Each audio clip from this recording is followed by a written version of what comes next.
Hello everyone, hello Professor Borker. For my project, I chose a presentation on VEIS, Venn and Isolate Search.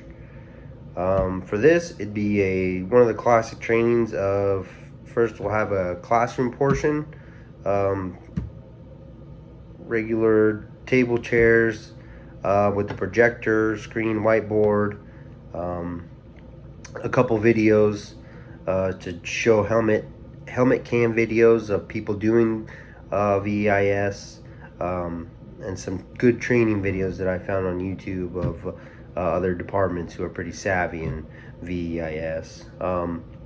First, be with the PowerPoint, give the presentation, just basically how VEIS goes, kind of the textbook version of it, and go from there. After I feel like the students have a good understanding of the basics of VEIS, and I think it transitions to the training grounds, have a skills demonstration and then a skills test. Evaluate them on how good they understood it, see if they're meeting the learning objectives of the class there. For this, all I need is a classroom with chairs and tables, enough for all the students that I know that are going to be there. Computer with audio and visual capabilities, a projector, whiteboard to make notes or really hit home the key points, anything that I want to make. Let the students know that it's more important than others.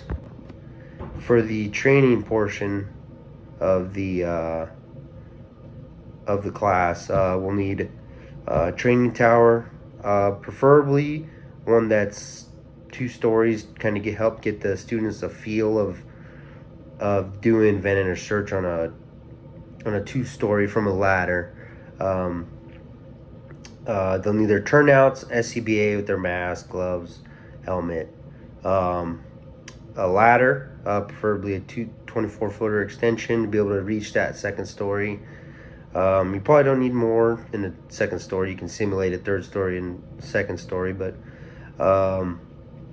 and then from there, some basic hand tools, a thermal imaging camera, and possibly definitely a victim, dummy victim, so you could extricate it from the room and lower it down the ladder. So, all right. So VEIS stands for Vent, Enter, Isolate, and Search. It's a tactic to search larger structures faster.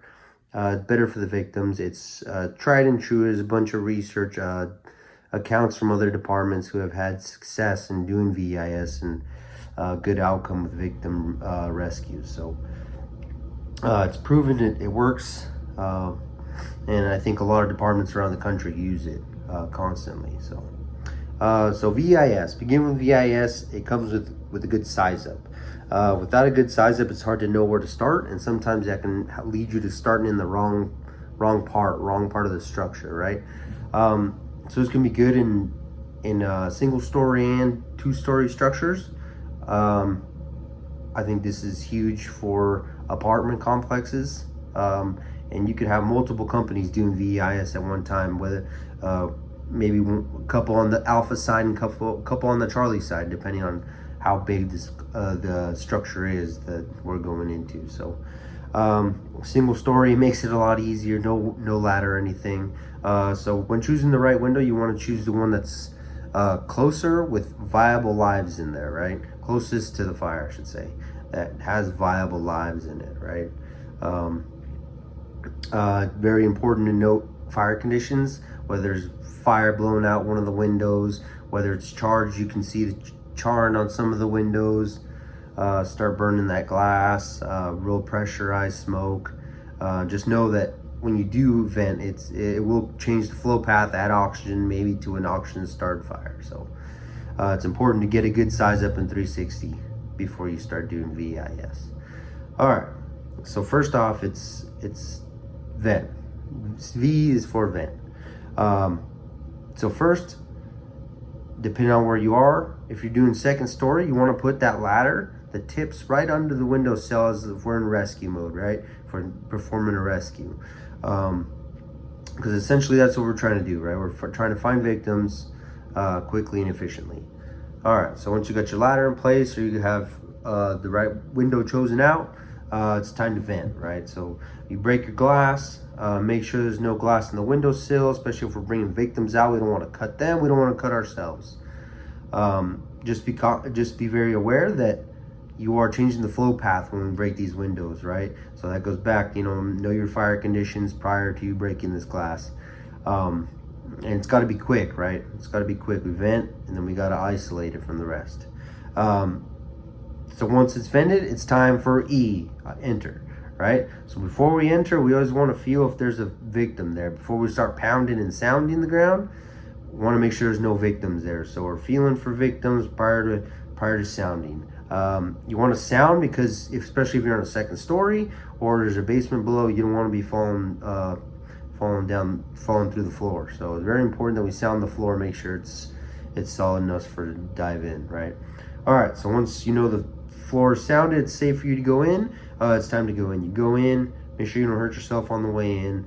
Now it's time for the isolate. So isolate. So now make a beeline to the door, right?